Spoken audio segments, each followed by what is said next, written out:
Zack Baun was a first-team All-Pro linebacker for the Philadelphia Eagles in 2024, but could his role be changing in 2025? We'll get into it coming up next right here on the Locked On Eagles podcast.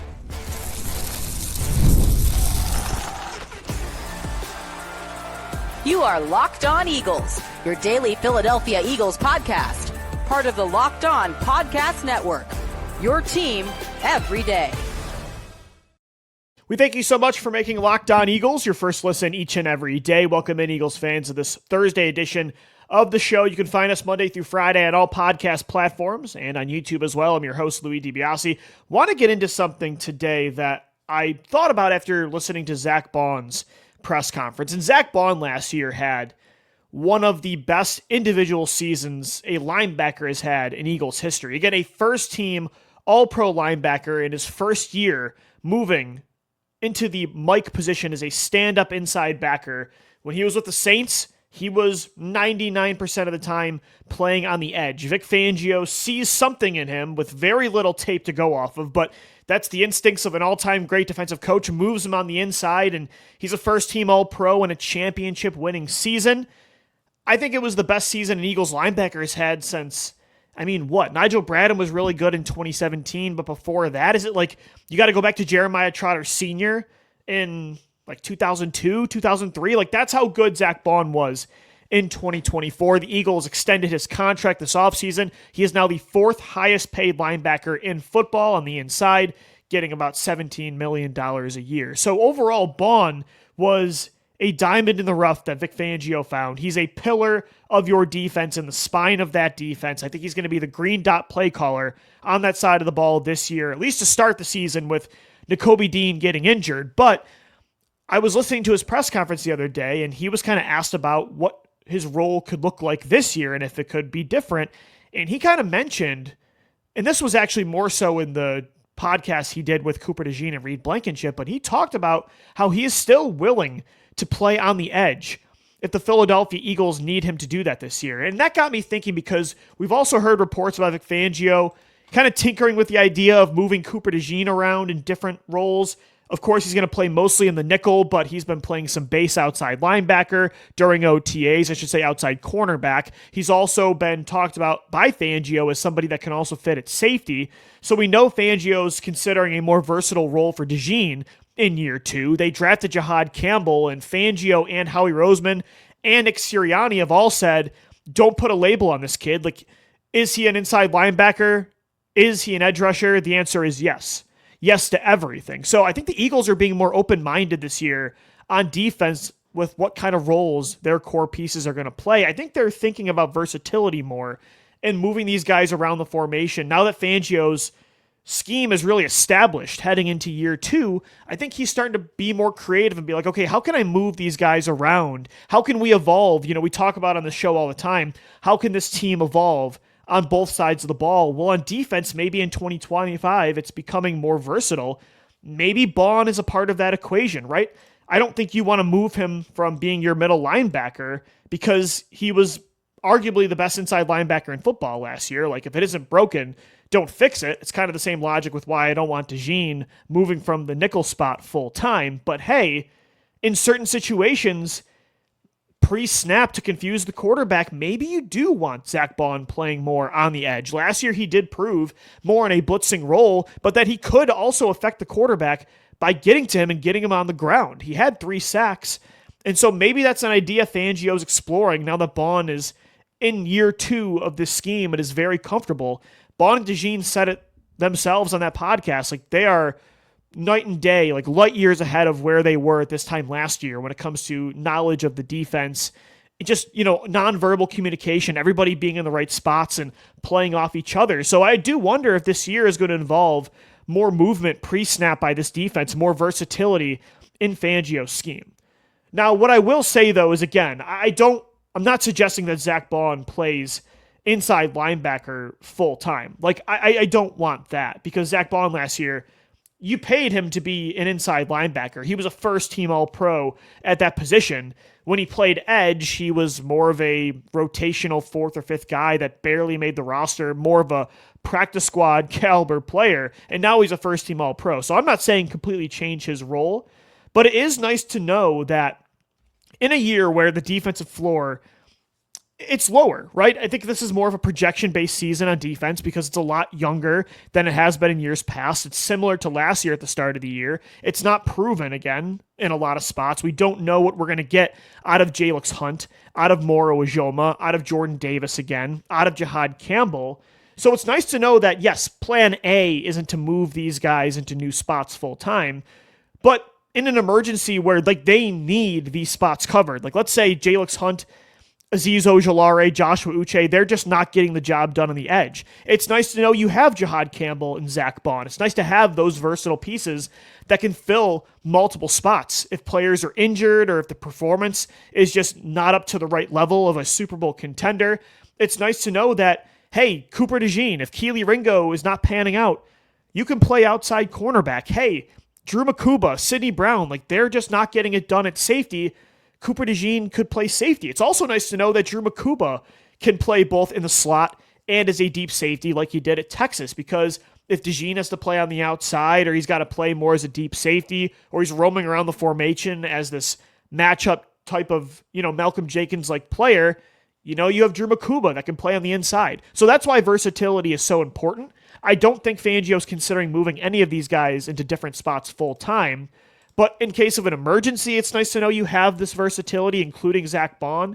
And I do think, though, in certain packages this year, there will be more times than last year where you see a Zack Baun or a Cooper DeJean or now a Jihaad Campbell or a Drew Mukuba who you drafted to wear multiple hats. I do think you'll see these guys in different spots than you did last year. And I think that's exciting because that's, again, something this Eagles defense, even in years where they were truly elite, they didn't have a lot of Swiss Army knives. Now, on all three levels of this defense, you got players that can play all across the formation, and I think Zack Baun is included in that. Again, he is a elite inside linebacker. That's where he's going to play 90% of the time, just like Cooper DeJean in the slot. But maybe Vic Fangio is saying, hey, let's get him to go after the quarterback a little bit more this year, and I like that idea. I just like the idea of the Eagles thinking about evolving, right? Because that's so important when it comes to sustaining success and trying to repeat as Super Bowl champions, which, as I said on the show yesterday, is no easy feat. So that was interesting to me.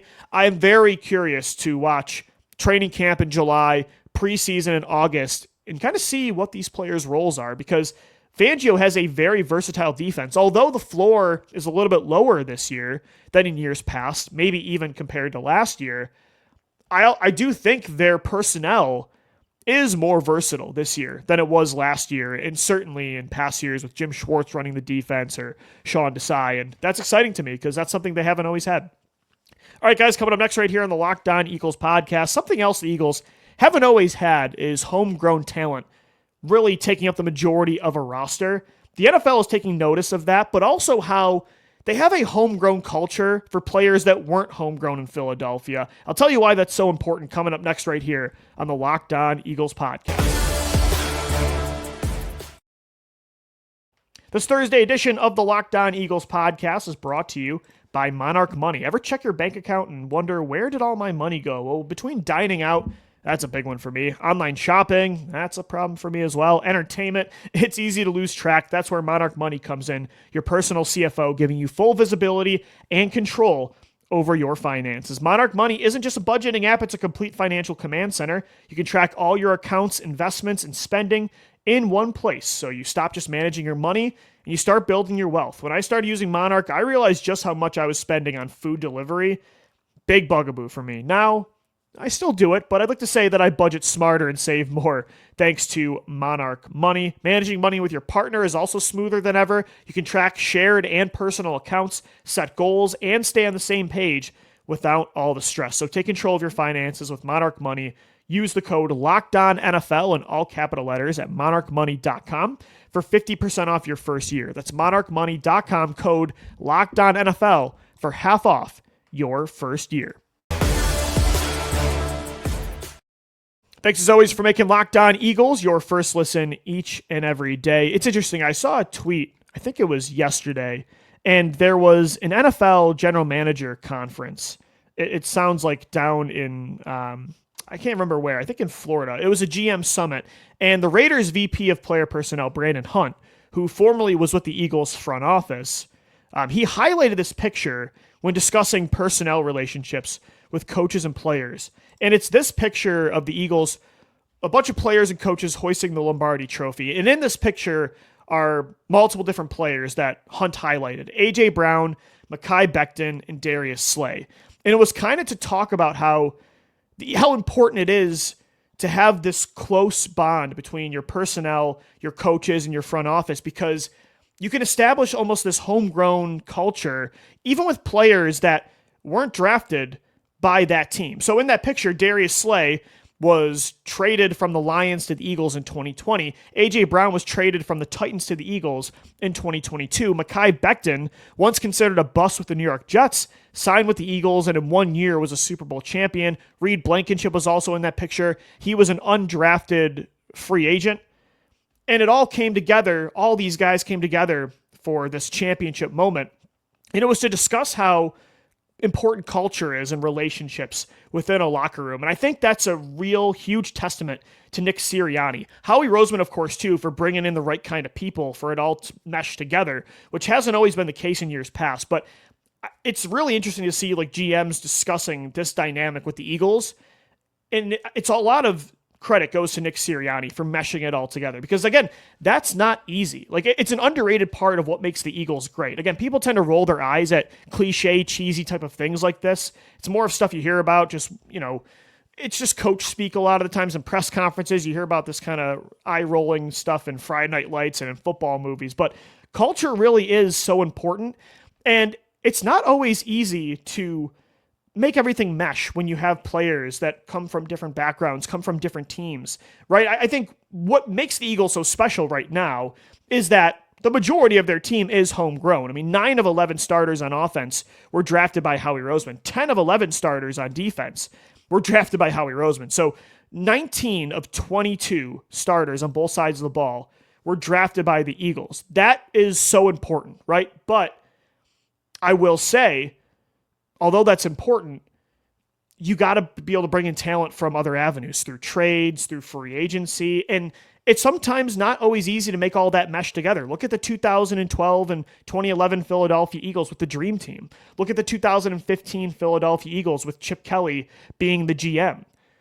They picked the wrong players, and the culture was bad. None of those guys were close. It felt like they were all just mercenaries brought in from other teams that were just hunting for money.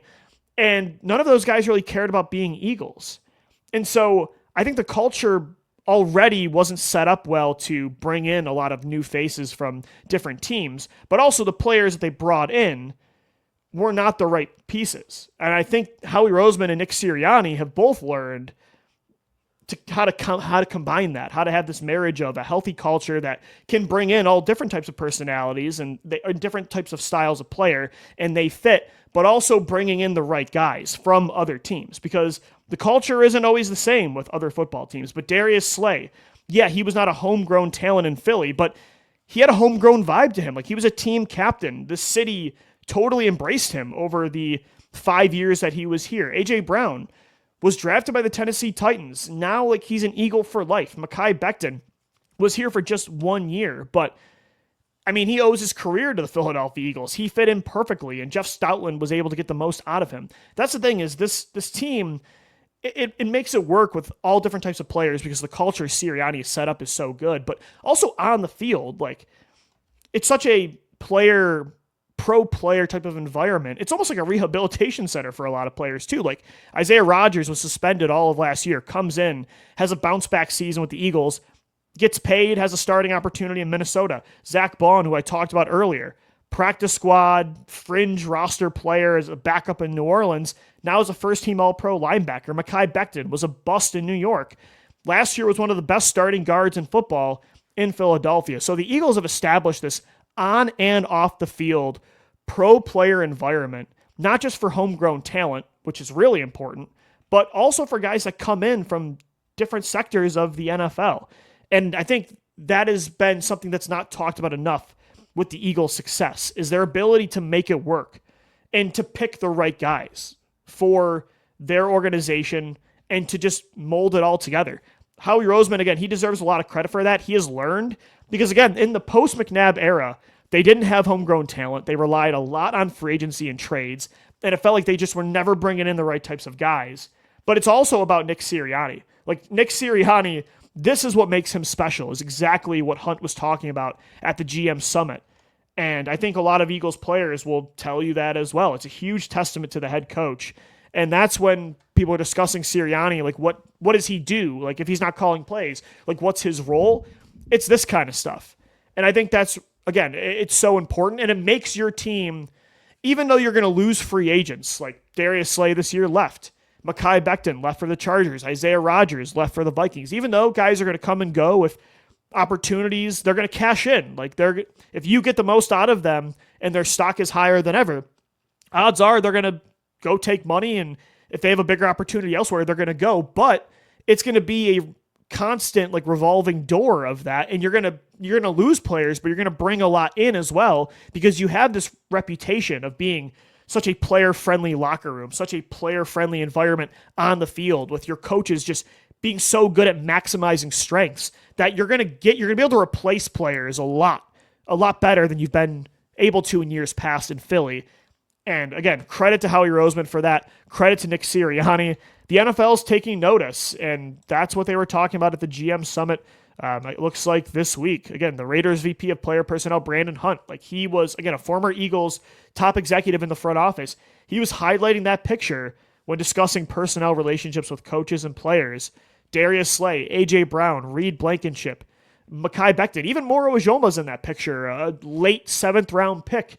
The Eagles, players that help this team come from all different avenues. It's not all just 1st or 2nd round picks. It's not all highly paid free agents. It's a combination of everything. The Eagles have become so good at finding talent and making it work in every channel of roster acquisitions, through trades, through free agency, late in the draft, undrafted free agency, you name it, like the comp pick formula. They're just clicking on all cylinders right now. And that's not always the case. I'm not always stroking their ego like this, but right now, like, it's a well-oiled machine, and the NFL is taking notice, and I think they're going to try to replicate it for sure. It's a copycat league, and I think people are trying to catch up to the Eagles.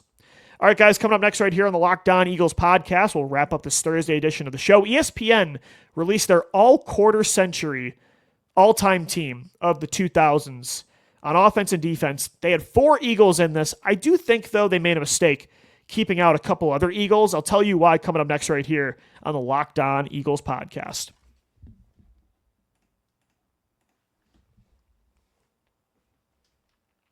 Thanks so much for making Locked On Eagles your first listen each and every day. Wrapping up this Thursday edition of the show. Got another podcast for you as well tomorrow. Make sure as well, if you've been missing these podcasts, our Locked On Eagles squad shows that we do live every Tuesday and Thursday. We air those live on YouTube. It's our hour-long special shows twice a week, starting at 12 o'clock noon Eastern time, Tuesdays and Thursdays. I'm joined by 3 Philadelphia sports radio legends, Mark Farzetta, Jason Martinez, and Harry Mays. Again, we have 2 hour-long shows for you as well, Tuesdays and Thursdays, on top of the daily podcast I have for you Monday through Friday. No Eagles podcast, especially during the dead zone, is giving you this much content. So make sure you subscribe. Go check out the squad shows. We did one today. That was a lot of fun. Those are all on YouTube and all podcast platforms where you get the show. Right now, again, it's the dead zone of the offseason. I think a lot of platforms are, trying to figure out what to talk about in the world of football. For the Eagles, training camp is still a little under 5 weeks away. And it's list season. I said this on the squad show last week. Like, it's list season. It's top 100 season. It's, ESPN just came out with their all quarter century team for the 21st century. It's just like, it's ranking time. Like, WIP's debating if Jalen Hurts is a top 10, top 11 athlete in Philadelphia. It's time for filler. But I did think this was an interesting kind of exercise ESPN did with this all quarter century team that they did. 4 Eagles made the team.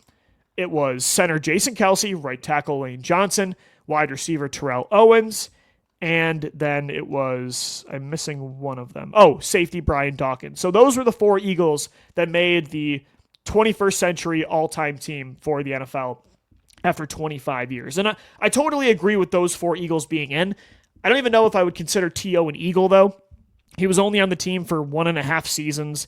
helped you make the Super Bowl in 2004 and get over the hump. And he's a legend in Philly for better and for worse, for good and for bad reasons. But I think T.O. is more of a San Francisco 49er. He was on a lot of teams, the Dallas Cowboys as well. So I don't know if we own T.O. really. I don't know if I own T.O. as a Philadelphia Eagle, but I agree with Jason Kelce. I think is maybe the best center of all time, certainly in the 21st century. They got that right. Lane Johnson is, to me, the best right tackle of all time. I think he could make a really good argument for himself being the greatest tackle in the history of football. Again, this guy went over 3 years. I mean, at least statistically, it was 2.5 years, but depends on what platform you ask. I think he went at least 3 years without giving up a sack. That was really his fault. So him and Kelce have the argument for being the GOATs at their position. And so those two definitely deserve to make the list. Brian Dawkins is a Hall of Famer for a reason. One of the greatest Eagles of all time. I think he's on the Mount Rushmore of safeties in NFL history. One of the hardest hitters in the history of this sport. One of the best leaders and motivational speakers in the history of the NFL. So I do think they got those right. Even T.O., for all the shenanigans off the field, he is one of the most talented, most accomplished, productive receivers in the history of football, and there's a reason that he's a Hall of Famer as well. But I will say, I do think they should have had at least a couple other Eagles on this list. So the 3 players on the Eagles that I would have at least considered, not saying all of them should have been on, 2 of them should have been, but there's 3 Eagles I thought would have at least been really, really considered to make this all-quarter century team, and 2 of them should have been on it. The 2 guys I think that should have been on the team are LaShawn McCoy at running back and Jason Peters at left tackle. Fletcher Cox at defensive tackle, I think, had a good case as well. For Fletch, I think, so the 3 guys that made it at defensive, there were 3 players at each position. Aaron Donald was one of the defensive tackles, Chris Jones was another, and then it was Calais Campbell. I think Donald and Chris Jones certainly deserve to be on that list. Calais Campbell has a legitimate, really good resume. I mean, the guy's been good for a decade plus. Has 110 sacks in his career. Fletcher Cox only has 70. But I argued Cox, you could make the argument he's ahead of Campbell. Played in 5 less seasons, and yet has 1 more All-Pro year. Fletcher is a 4-time All-Pro. Campbell is a 3-time All-Pro player. I think Cox was an all-decade player in the 2010s. So I would say maybe him over Calais Campbell, but I understand Campbell being ahead of him. For me, though, I don't accept Shady and Jason Peters. Shady and JP should absolutely be on this list. At running back, they had, it was Christian McCaffrey, Derrick Henry, and then Priest Holmes. I think McCoy should have been ahead of Holmes or McCaffrey. LaShawn McCoy, and I don't think it's a debate, he was the best running back of the 2010s. And while Christian McCaffrey is one of the greatest 2A receiving running backs in the history of football, because of the injuries, his numbers just, I don't think are good enough to be ahead of Shady. I think McCoy is a Hall of Fame running back. Again, and he was the best player at his position for a decade, the all-time leading rusher in Eagles history, and he did that in a small window. He was only in Philadelphia. It feels like forever, but he was only with the Eagles for 6 years. And if you look at McCaffrey is maybe the most productive receiving back of all time. LaShawn McCoy's receiving numbers, I actually forgot how productive he was in the receiving game. Consistently, over 50 catches, over 400 to 500 yards receiving.